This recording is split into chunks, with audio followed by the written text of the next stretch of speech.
Um, Let me know if you guys can hear me. Whoever comes in first, please make sure you let me know in the chat whether or not you can hear me or not. And if you can't hear me, please let me know. Because there was one time I did a live, I want to say it was a couple of weeks ago, and I did that whole entire live with no sound. The whole time I was talking and running my mouth, people was in the chat telling me they couldn't hear me. There was no sound the whole entire live. So guess what? I had to get back on live and do it again. Do the same exact message all over again. So yeah, I want to wait until somebody tells me in the chat whether or not they can hear me or not. Let me know if you can hear me, guys. And I'm about to just drink some more of my tea. Yes, I am drinking hot tea in 90-degree weather because my voice be giving out a lot. like my voice, my voice constantly gets dry. I don't know why. Well, actually, I do know why. Part of it, I'm gonna be real. I be smoking cannabis. I be smoking the marijuana. But even aside from that, ever since I was young, I've always had issues with my voice and issues with my breathing. It's like I literally be forgetting to breathe. So if I'm talking a lot, especially if I'm excited, I'll be forgetting to breathe. So that's why my voice be giving out in these lives because I just be like, "Da, da, da, da, da, da, da." And then I'm like, oh shit, I haven't even breathed. This whole time I've been talking, I haven't even taken a breath. So yes, that is something that I am actively working on. I don't need a vocal coach. I need a breath coach. I need somebody that can teach me how to breathe. Cause it's like I just be forgetting. And I'm sure that's tied to anxiety. Me having an anxiety disorder. But yeah. Hopefully somebody comes into the live soon and lets me know if you can hear me. If you can't hear me, please make sure you put that in the chat so I can go ahead and start with the message.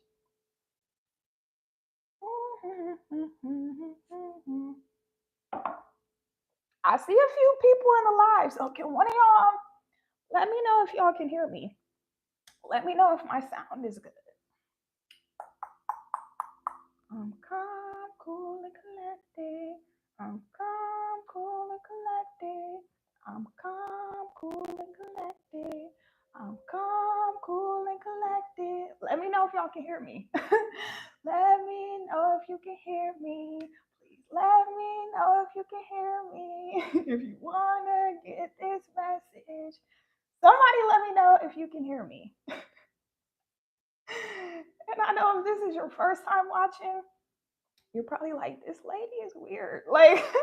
She is so weird. But like I said, I don't want to start yapping. And the whole time I'm yapping, I end up watching the live afterwards and seeing that or hearing that it was no sound. Like I said, that happened to me a couple weeks ago.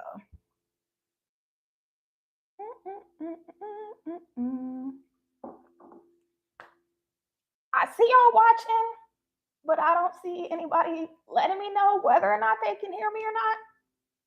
So I'm gonna just go ahead and start with the message. I'm gonna go ahead and start with the message. So today we're talking about perfectionism. A lot of times we hear comparison is the thief of joy, and it is. But you know what else is the thief of joy?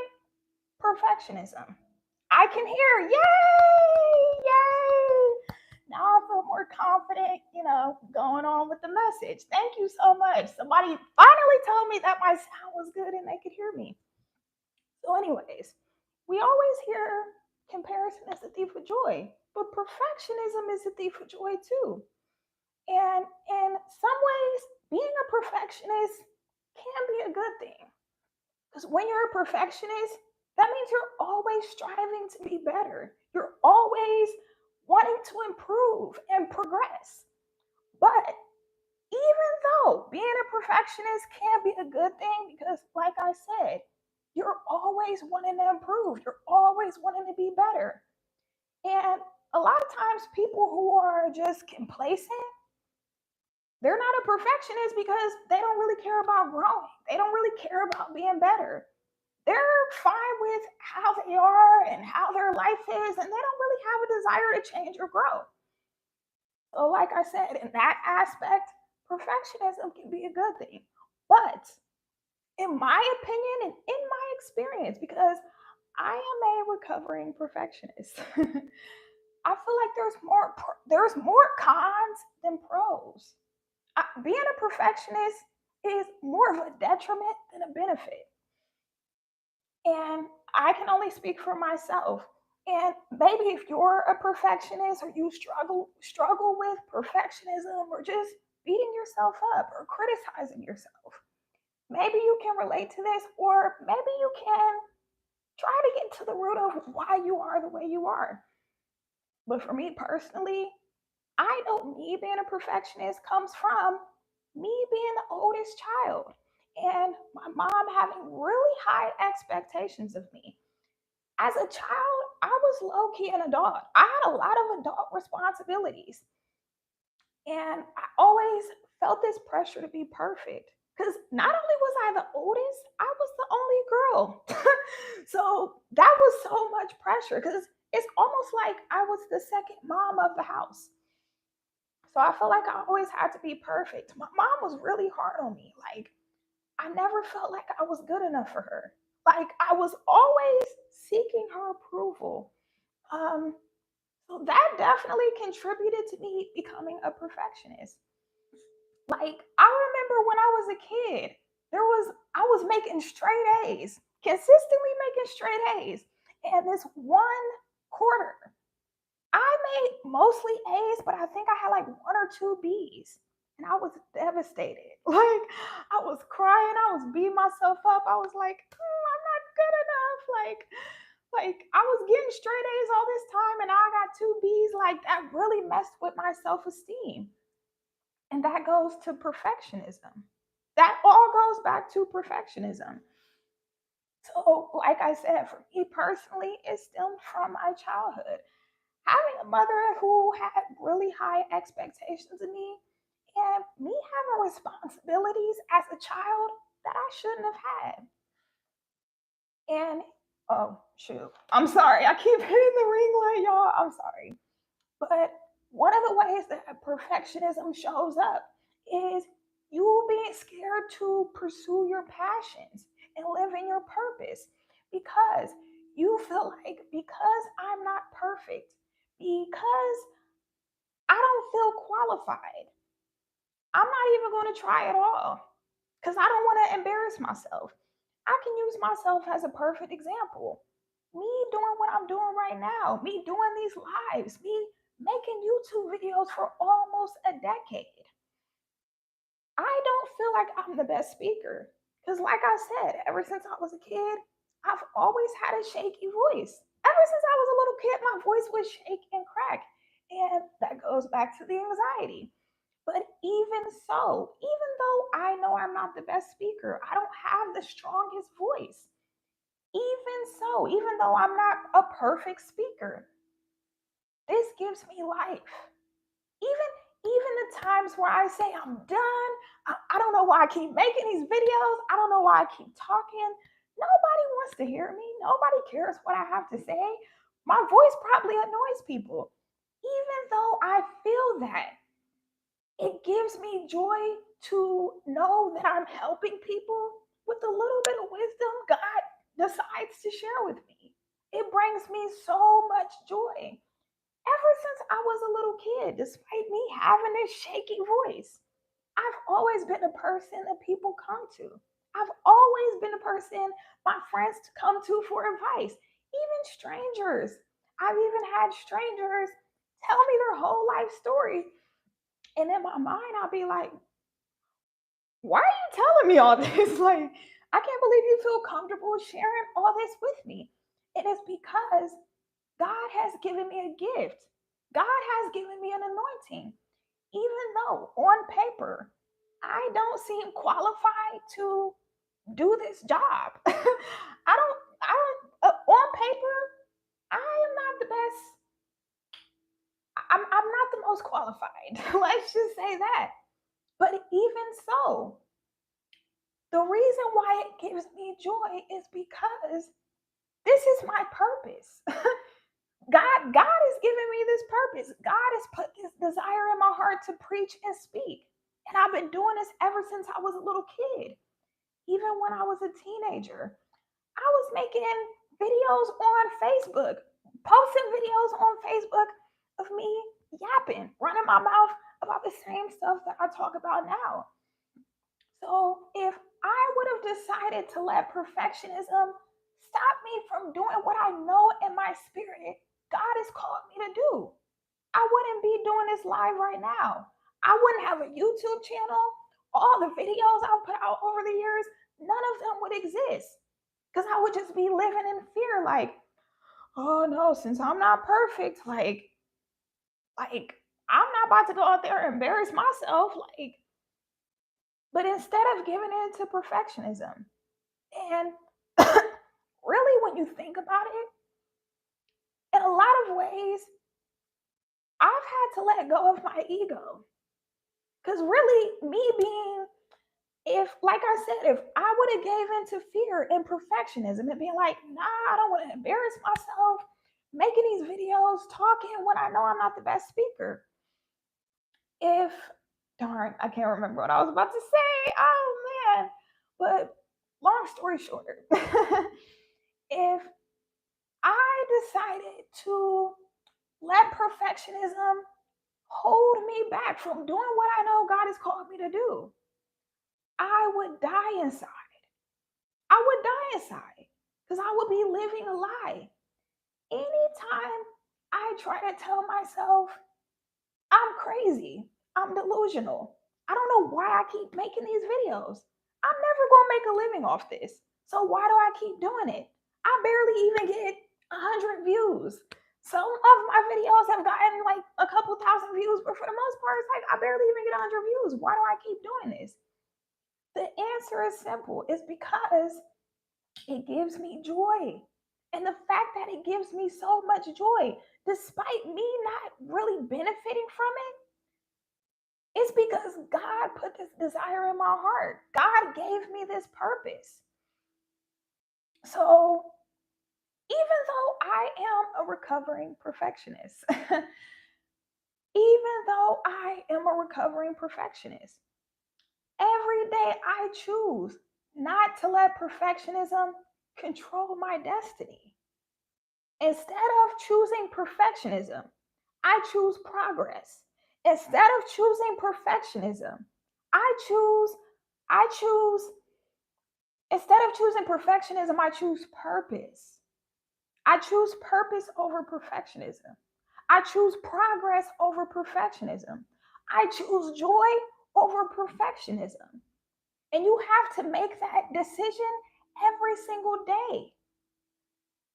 And let's talk about how perfectionism plays into your appearance, how you feel about yourself, your self-image. Think about how common plastic surgery is. Think about all the different procedures and enhancements that you can get now that you couldn't get 20, 30, 40 years ago.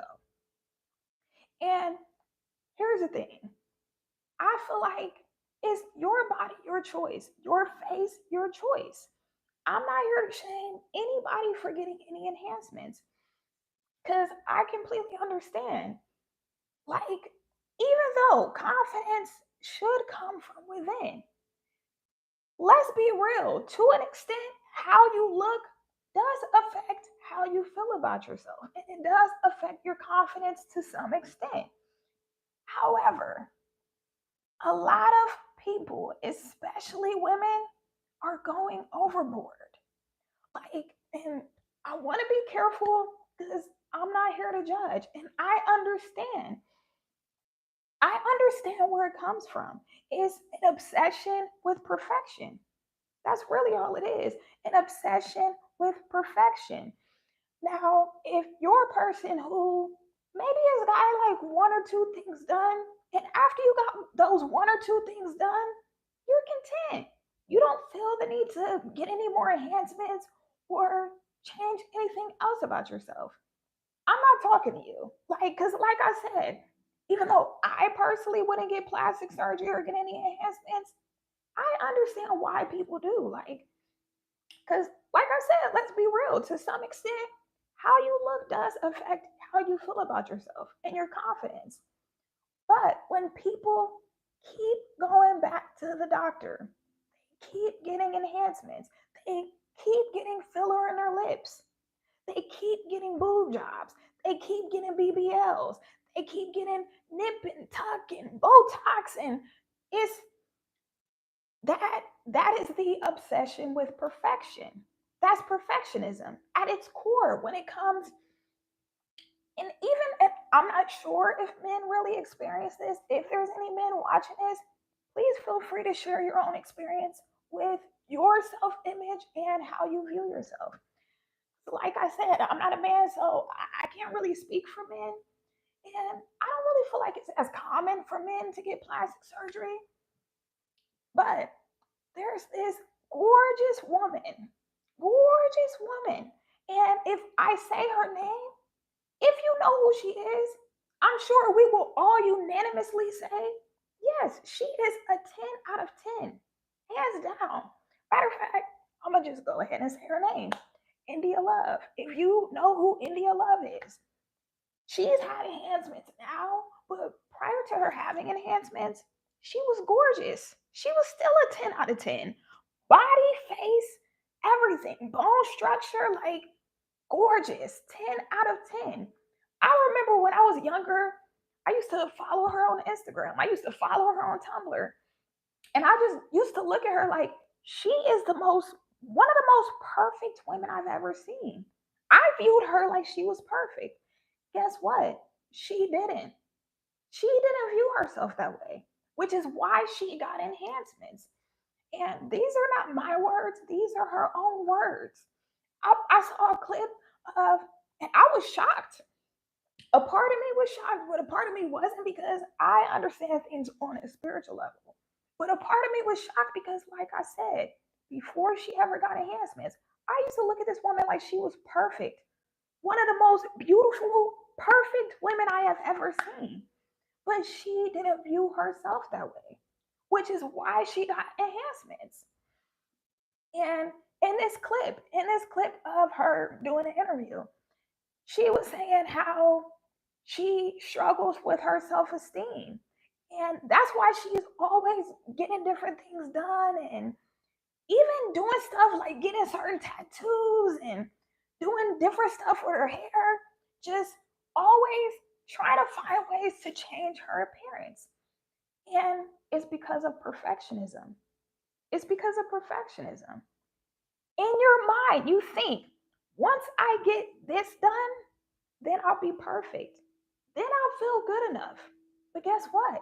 Once you get that thing done, it's never enough. You're like, well, I could use a nose job. And you think, okay, once I get this nose job, then I'm gonna be happy with myself. Then I'm gonna feel perfect. Then I'm gonna feel good enough. Guess what? You get the nose job and you're like, well, my eyes are kind of crooked. It's always something. And it goes back to perfectionism. Perfectionism being the thief of joy. Because when you always feel the need, when you, and don't get me wrong, this is coming from somebody who is big on self improvement. I'm, I ain't gonna lie, I'm kind of obsessed with improving and growing and evolving. And I don't think that's a bad thing. So, like I said, wanting to always improve and grow, that's not a bad thing. But when you have the mindset that once I do this thing, once I change this thing, once I have this achievement, whatever it is, when you have the mindset of once this happens, then I'll be perfect. That's not healthy. That's not healthy. Even think about social interactions. That's another way that perfectionism is the thief of joy. When You have a social interaction with somebody and you were socially awkward. And afterward, you beat yourself up and you keep replaying it in your head. That is the thief of joy because it's perfectionism. Because instead of you being present with that person and you focusing on just human connection, not thinking about how that person's perceiving you, not worrying about like, oh, I don't want to say the wrong thing or do the wrong thing. Just you being your authentic self and being present with that person and being in the moment with that person. You being more focused on being perfectly perceived is stealing your joy because instead of you being present, you're worried about being perfect. When you're worried about being perfect, you ain't worried about being present because you're trying to be something you're not. Because you're not perfect. I'm not perfect. Nobody's perfect except God. God is the only one that don't need to improve or evolve or grow because he's already perfect. He's already all that is. Like God is the creator. He don't need to God is perfection. And when we think when even having the mindset that you can become perfect, that's in a sense you're trying to play God. Because like I said, only God is perfect. Only God is perfect. We are born sinners. And that don't mean when we come into this earth, like babies are innocent. When a baby comes into the earth, they're innocent. But really being a born sinner means when you step foot in this earth, you're guaranteed to commit some type of sin. And that's a part of the process. That's a part of the journey of being a human and living here on earth is sinning and learning from your mistakes, growing and evolving. If you were because think about it this way, if you were perfect, you wouldn't need to grow. You wouldn't need to evolve. You wouldn't need to progress because you would literally already be perfect. How boring would that be? If you had nothing, if you had nothing to work towards, if you had nothing to learn, because if you're already perfect, that means you already know everything. You already know everything. Like that would be boring. That would defeat the purpose of even being on earth. That would defeat the purpose. I don't know why I'm having a trouble saying that would defeat. Probably because it's a bunch of D's, but that would defeat the purpose of having this journey on earth. Like having this human experience. That would defeat the purpose. If you was already perfect, like it would be no point. You might as well just die because like you didn't already did it all. Like there's no reason for you to still be here. So that's how you have to think about it too. And and and I'm saying all this to y'all, but I'm also preaching to myself because I ain't gonna lie. I can be a little socially awkward. Like, especially because I have an anxiety disorder. So sometimes I'll be in my head. And there are times where I might have an interaction with somebody. And after I like leave that interaction, I'm just like, oh, that was so awkward. Like, oh, my voice shook, my voice like cracked when I was talking to that person. And I could like see on their face, they were like, is she okay? And in my mind, I'm just like, this has been going on since I was a kid. Like, I don't know if it's ever gonna go away, but it is what it is. I love myself regardless. But yeah, I have times where I'm just like, oh, that was so cringy, that was so awkward.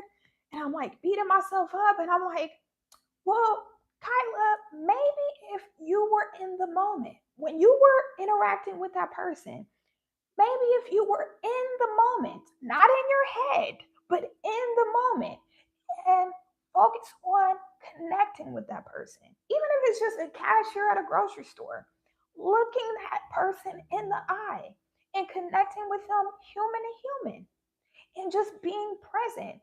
And instead of focusing on how they perceive you, just focus on them.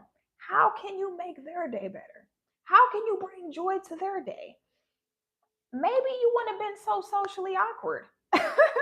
Maybe it would have been Like maybe you wouldn't have been so anxious if you was being present and you wasn't in your head thinking about putting on some performance to like come off perfect. And it's like just be yourself. Just be yourself. Give yourself grace. That's really what I want to leave y'all with. Give yourself grace and learn to laugh at yourself. Don't take yourself so seriously. And don't take life so seriously because guess what? We just visiting. We are just visiting. It's like we be forgetting, nigga, we ain't gonna be here forever. We're here temporarily and then we go back home. Hopefully, if you're doing right by God, hopefully you go back home to be with the Lord. But yeah, don't take yourself so seriously. That's what I'm learning. That's why now when I be if I do have like an awkward exchange with somebody, instead of beating myself up afterwards, I just laugh about it. I'll be like, oh my God, like Kyla. And then I just laugh. I just make fun of myself, but not in a malicious way, but it's just to remind myself it's never that deep. It's never that serious. And also learn to fall in love with the process. Learn to fall in love with the journey. Just enjoy the journey, enjoy the process. Let God guide you and give yourself credit for the progress that you make. And if you ain't making progress because you're not even trying, because you're just so afraid, like, oh, I'm afraid to make a mistake, you know exactly what you need to do. I'm not even gonna lecture you. You know exactly what you need to do. Like I always say, you gotta feel the fear and do it anyway. Feel the fear and do it anyway. Before I got on this live, I was terrified. I'm always terrified. Because, like I said, I struggle with anxiety. But now that I'm almost finished, now that I'm about to be done, I feel liberated. I feel so much joy. I feel so much joy in my heart that I said, you know what? Yeah, I might mess up. My voice might shake and crack, but guess what? I don't give a fuck. Excuse my language, but fuck perfectionism. I'm gonna feel the fear and do it anyway. And I feel so alive. So, yeah, I pray this message blessed you in some way. If it did, please make sure you like it. Please make sure you're subscribed. And somebody said, I love you. I love you too, Dominique. Yeah. Okay, that's all I wanted to say to you guys. Have a lovely Sunday. Like I said, please make sure you like it. Please make sure you're subscribed. And I'll see you guys soon. Bye.